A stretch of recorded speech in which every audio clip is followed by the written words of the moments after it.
Nous allons résoudre cet exercice 2 se rapportant aux ondes le long d'une corde. Nous allons lire l'énoncé. Une très longue corde élastique inextensible est disposée horizontalement sur le sol. Un opérateur crée une perturbation en imprimant une brève secousse verticale à l'extrémité est de la corde. Figure 1, voilà la figure. Premièrement, considération générale. Préciser la direction de la propagation de l'onde et la direction du mouvement du point M. Donc vous savez qu'en cours que la propagation se fait le long de la corde. Voilà donc le sens et la direction de propagation. Pour la direction de perturbation, chaque point de la corde est soulevé vers le haut. Ça, c'est la direction de perturbation. Voilà. Normalement, ici la question suivante, on déduire si l'onde est transversale ou longitudinale. Vous savez que l'onde est transversale si la direction de propagation est perpendiculaire à la direction de perturbation. C'est le cas. Les deux directions, ici la direction de propagation et la direction de perturbation, elles sont perpendiculaires. Voilà. Il y a ici un angle droit. Donc c'est une onde transversale.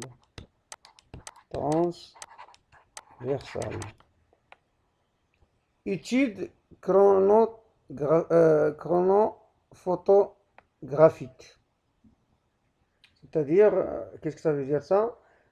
Vous aurez ici les aspects de la corde à des instants différents obtenus en filmant le phénomène, c'est-à-dire en filmant la propagation de l'onde le long de corde.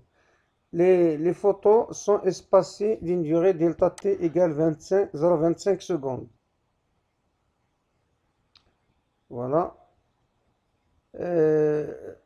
On peut lire l'énoncé.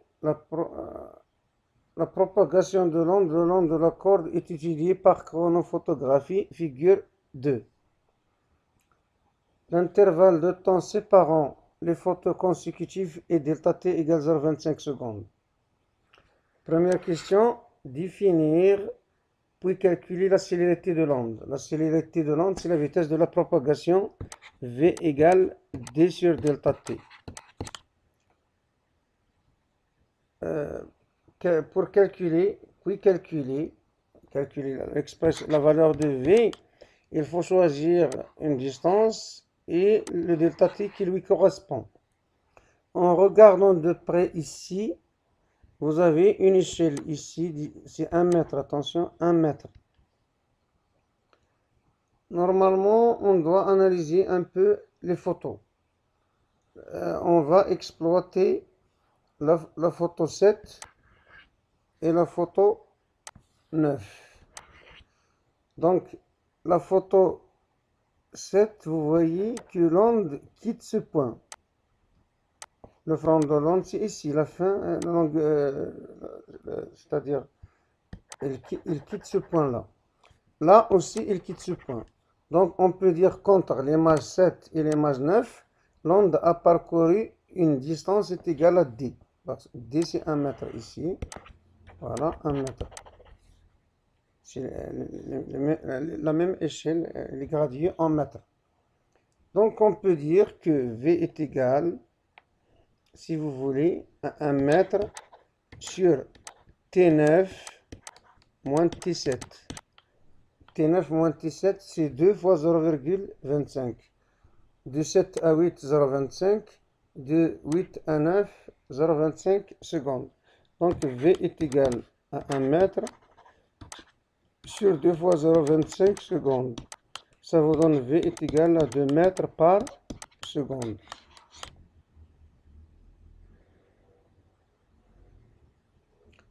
La troisième question, pendant quelle durée un point de la corde est-il au mouvement? Cela veut dire quelle est la durée de perturbation de chaque point. Chaque point va subir une perturbation pendant une durée delta t prime qu'on va chercher. Ici, on a un mètre. Ici, vous voyez, si vous tirez un trait vertical, vous voyez ici, cette longueur, elle représente la longueur de la perturbation. La longueur de la perturbation. Donc, pour savoir le temps, la durée de perturbation, il suffit d'écrire V égale L sur delta T prime. C'est-à-dire, delta T prime égale à quoi? L sur V. L, c'est 0,5 mètres. Sur 2, ça vous donne delta T prime est égal à 0,25 secondes. Voilà.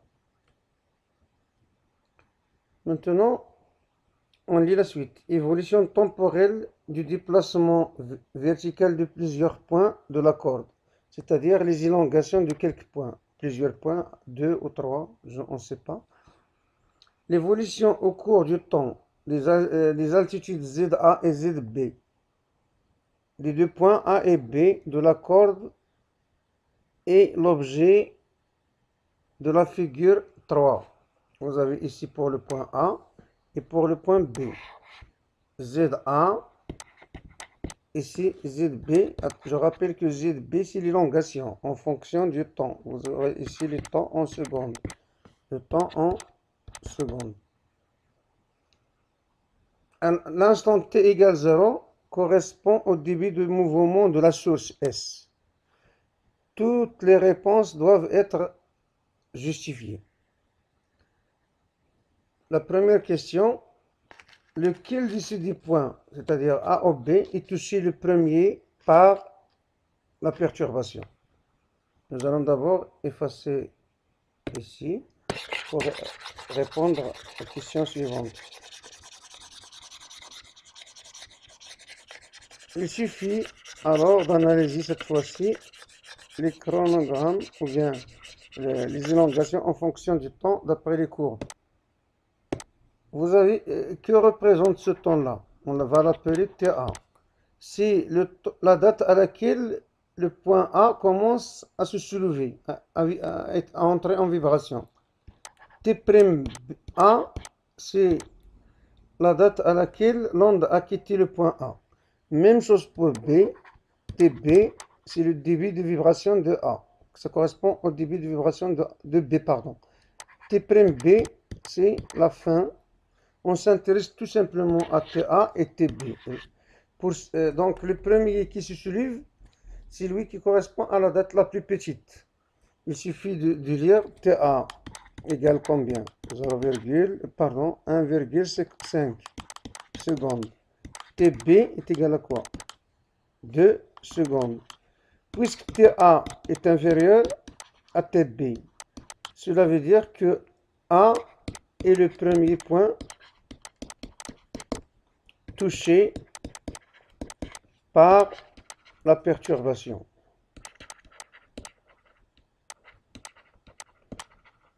Voilà, on a répondu donc à cette question-là.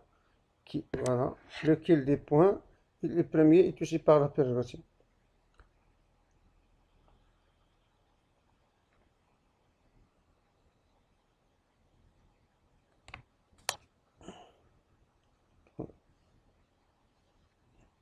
Je vais utiliser ici le zoom. On a dit lequel de ces deux points est touché par la perturbation. Lequel de ces deux points est situé le plus près du point de la source de la corde. C'est normal. Ici, celui qui est le plus proche, c'est toujours A. Parce que l'onde atteint le point A avant d'atteindre le point B.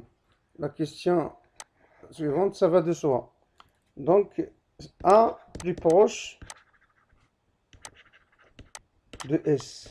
On a répondu maintenant à cette question. Quel retard le point touché en second présente-t-il dans son mouvement par rapport au point touché en premier? C'est-à-dire, tout simplement, le retard horaire du point B par rapport au point A. Vous savez, je vais répondre ici. Le retard, c'est quoi? C'est taux est égal la distance sur la vitesse, c'est-à-dire AB sur V. Taux est égal à AB sur V. Mais attention, on peut directement écrire taux est égal à TB moins TA. Ce n'est pas la peine de faire des calculs parce qu'on ne connaît pas la distance AB. Donc, taux est égal à TB moins TA. Taux égal TB, c'est 2 moins 1,5. Ici, vous allez écrire taux égal 0,5 secondes. L'autre question, quelle est la valeur de la distance séparant les points A et B? Maintenant, c'est simple. Il suffit d'utiliser toujours la formule V égale distance sur le temps.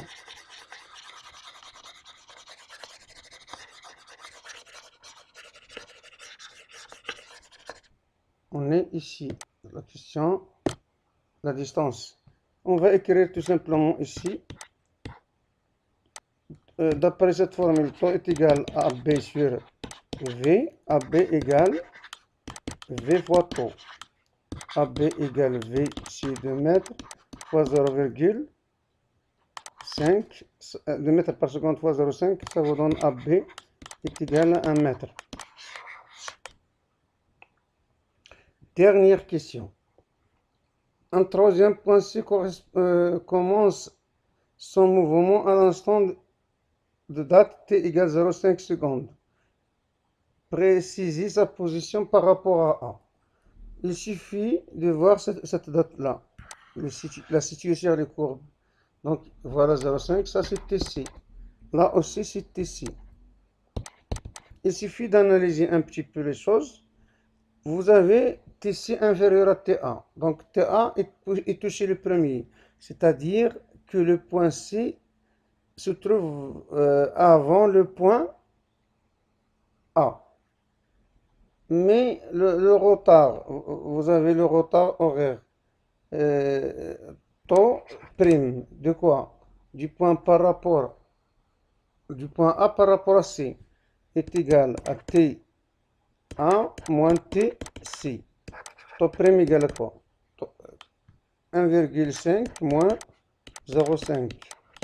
Taux prime est égal à 1 seconde. Donc, la distance, quelle distance? La distance CA est égale à V fois taux prime. CA est égal à 2 fois 1. CA égale 2 mètres. Donc CA égale 2 mètres. C'est la fin de l'exercice. Je vous laisse le soin de présenter la réponse sur une feuille et bien rédiger la correction. Au prochain exercice.